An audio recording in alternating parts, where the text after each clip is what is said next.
watching Family Feud.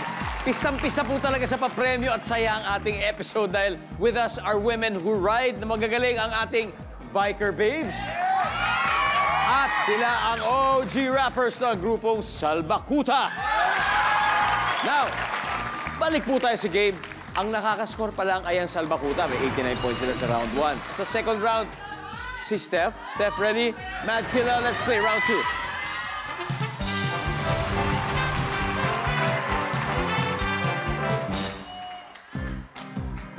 Yon! Mad Killa, Steph!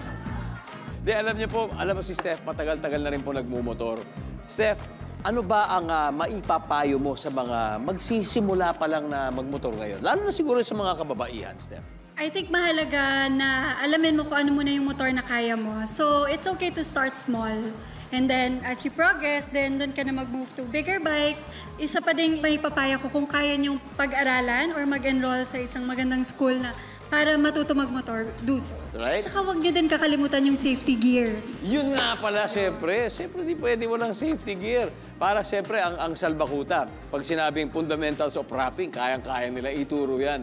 Meron na bang Salbakuta School of Rap? Meron. Magkakaroon na. Magkakaroon kay Joti Studio. Oh, yun. Doon Talaga, lalo, yun, no? ano, I'm sure marami rin kasi gustong matuto talaga kung paano mag-rap. Anyway, guys, eto na. Top 6 answers ang hinahanap natin. Ano ang gagawin mo kapag nahuli mong natutulog sa trabaho ang boss mo? Steph.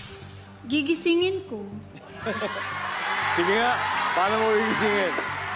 Boss, oras ng trabaho. Survey.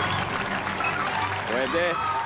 Mad Killa, anong gagawin mo pag nahuli mong natutulog sa trabaho ang boss mo? Siyempre, para mawala ang tok, pagtitimpla ko ng kape. Magaling yung mga discarding ganyan, ha? Pagtitimpla ng kape. Whoop! Wala. Steph, pass or play? Play. Okay, let's go, biker babes. Moto 16, anong gagawin mo pag nahuli mong natutulog sa trabaho ang boss mo? Wala. Wala lang? Wala. Boss ko Pababayaan yun mo? eh.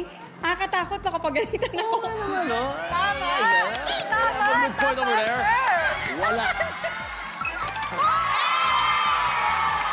Top answer, Jack. Anong gagawin mo pag nahuli mong natutulog sa trabaho ang boss mo? Siyempre, kakatukin ko siya. Tatanong ko baka nagdadasal lang eh. Diba? Oo, baka nagdadasal. Sabi ni Jack, wala, nagdadasal lang yan. Na, Idol Moto, anong gagawin mo pag nahuli mong natutulog sa trabaho ang boss mo? Hihintayin ko lang magising. Bait naman. Naantay na lang magising. Nandyan ba yung survey? Wala rin. Steph, pag malito, mapupunta sa kanilang pagkakataon, ano kaya ang gagawin mo kapag nahuli mong natutulog sa trabaho ang boss mo? Pipicturan ko. Yan ang inaantay ko eh. Para pag pinagalitan niya ako, natutulog ako, sabihin ko, sir, kasi ikaw, ano ka eh, best example ka. Yan! Tapos papakita ko yung picture. Nandyan ba pipicturean daw, sabi ni Steph? Yep. Oh yeah. Moto 16. Meron pa tayong tatlo. Anong gagawin pag nahuli mong natutulog ang boss mo sa trabaho? Matatawa.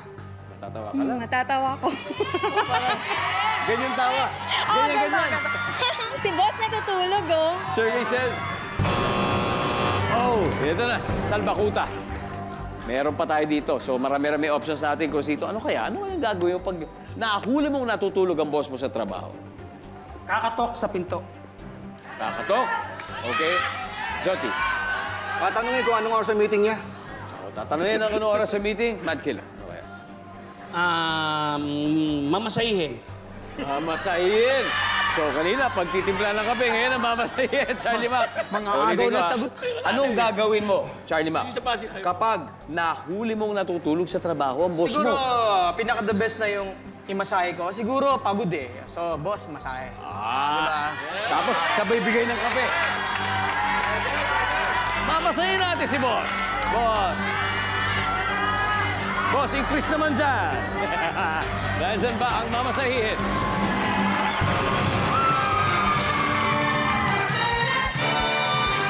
Alright, ano ba yung mga hindi nakuha? Everybody, number 3, please. Siyempre, baka magising. Dahil tatahimik muna. Number 4.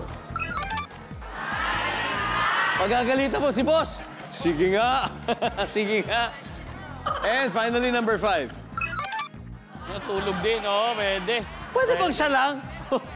Sabayan mo. Hindi po natutulog kung hindi gising na gising ang dalawa nating teams. Halos pantay na, Biker Babes, 72 points. Habang 89 pa rin ang Salbakuta